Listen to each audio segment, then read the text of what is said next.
What's going on, everybody? Welcome back to Super Nerds. Totally not Alpharius. I'm Chizzam, and today We we'll talk to you about the newest acquisitions from Marvel.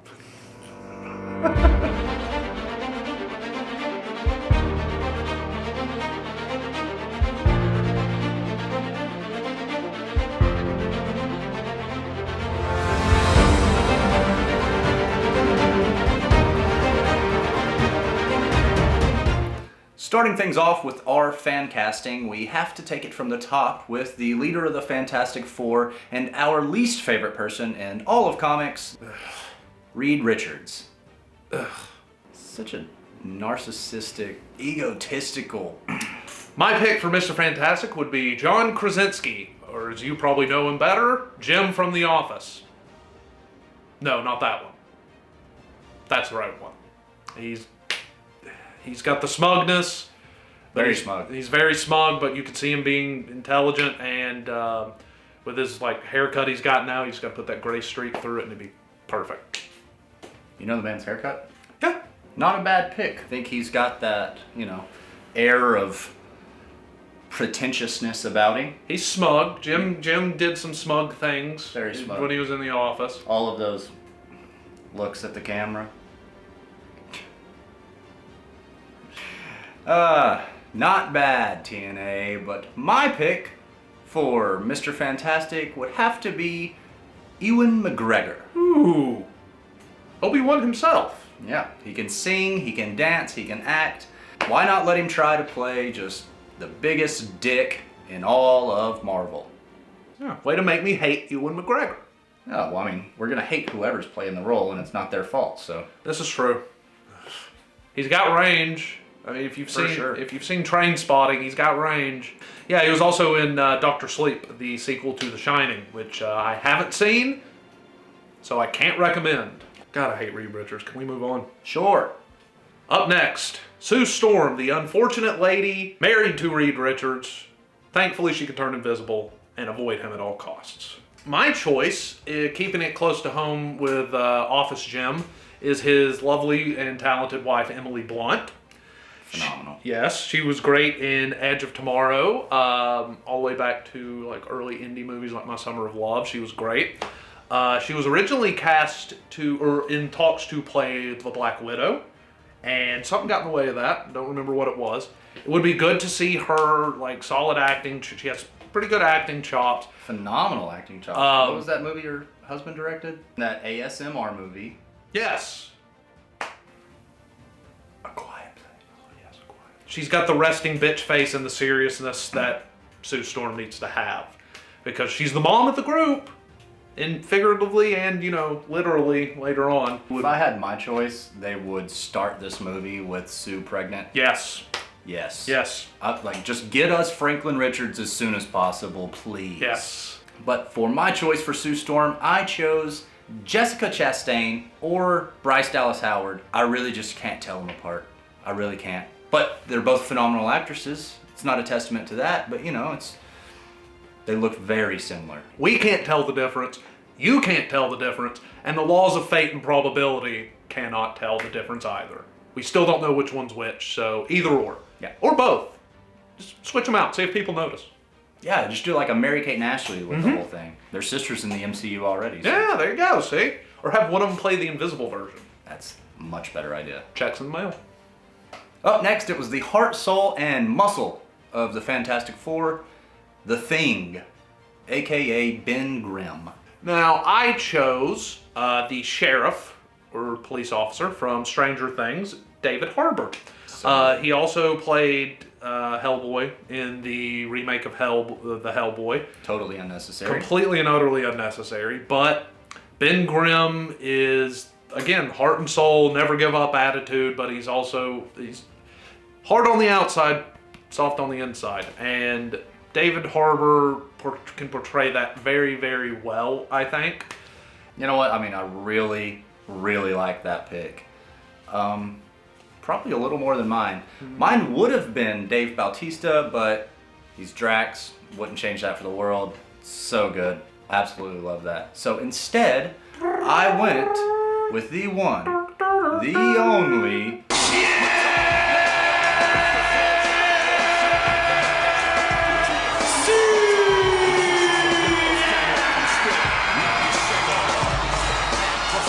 No, seriously, the guy is great. Also, that heart of gold aspect you really want with that muscular physique. You can literally paint him orange and call it a day. I mean, you wouldn't even need a CGI team to make this guy Ben Grimm. And you want a good ambassador for your freaking brand? It's John Cena. Like, the dude has done more Make-A-Wishes than anybody else combined, and he can rap. Is that so? Yeah, he's actually fairly good for a Boston rapper. What's his rapper name? John Cena. Unique. Great pick. Either one's good. Next up, we've got the hot-headed little brother of Sue Storm, Johnny Storm. My choice for Johnny Storm has comedic chops, can sing, can dance, can run in slow motion, and also play a serial killer. Not that Johnny Storm is a serial killer. No, but Zac Efron Is a serial killer. no, played one on TV.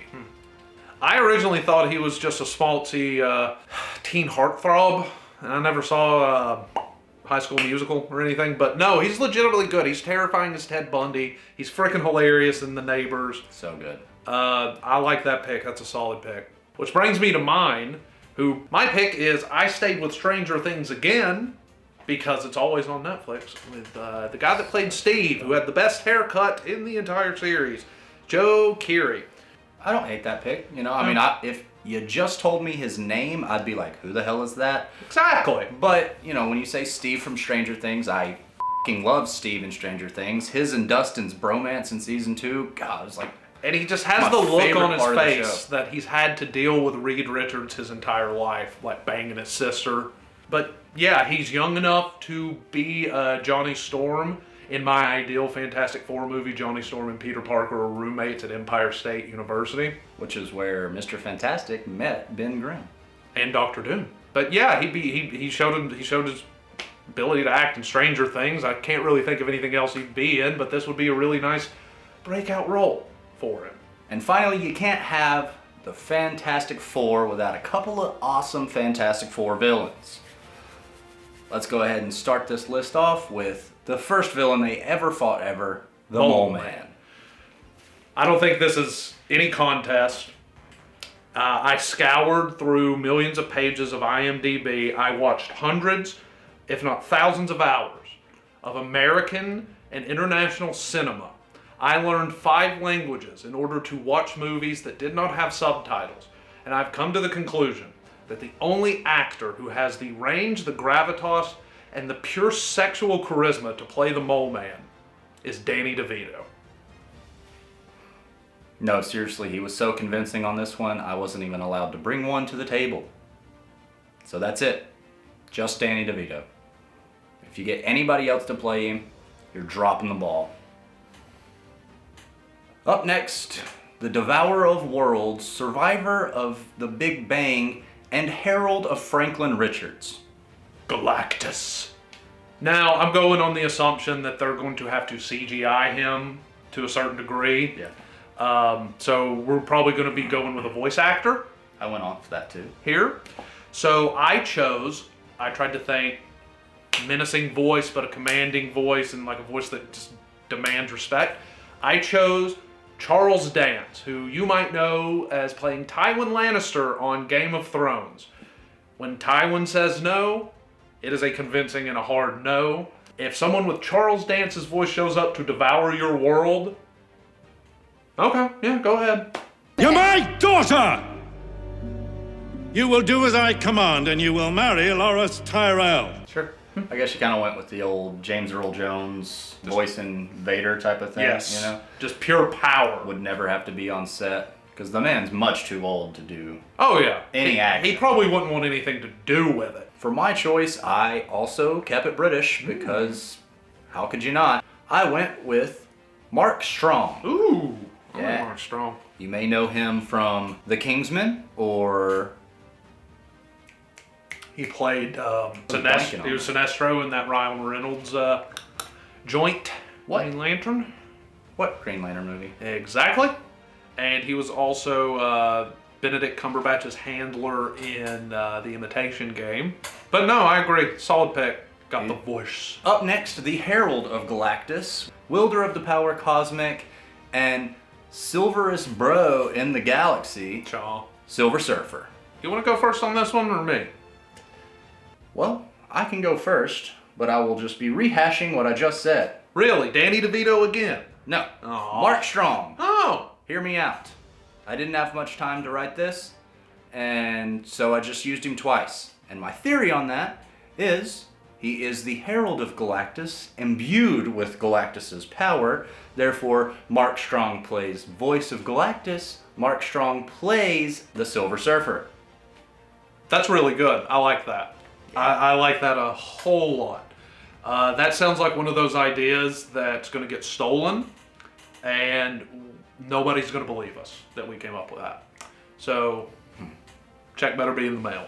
I went Swedish from the great acting family of the Skarsgårds, Bill Skarsgård, who you might know as playing Pennywise in the newest version of It and It Part 2.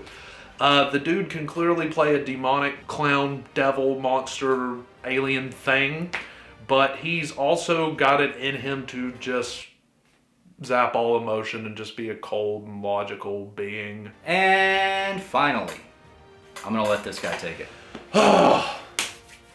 My favorite superhero, Victor Von Doom, the King of Latveria. Now, I chose someone a little close to home in the Balkans, our favorite one-handed boy from Game of Thrones, Nikolaj Coster-Waldau. Nikolaj. Nikolaj, yeah, I said it. Nikolaj. Nikolaj. Not even close. One of the only bright spots of the last season of Game of Thrones was Jaime's acting. He was great. It's not his fault.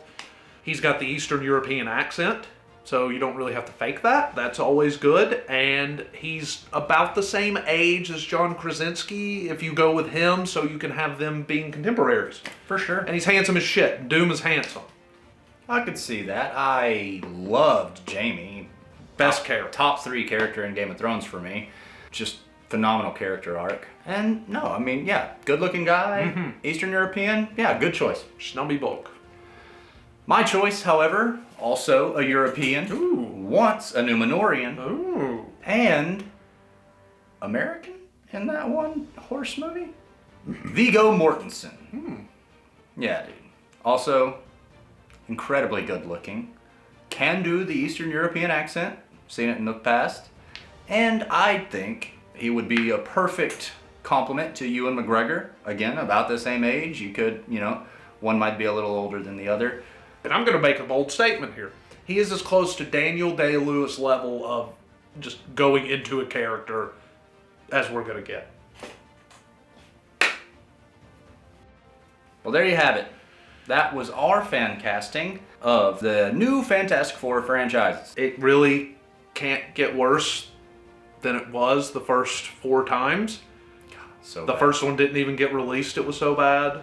And the other 3 were, Not so fantastic. well, you could say honestly they hit the fantastic floor with them. So, take that.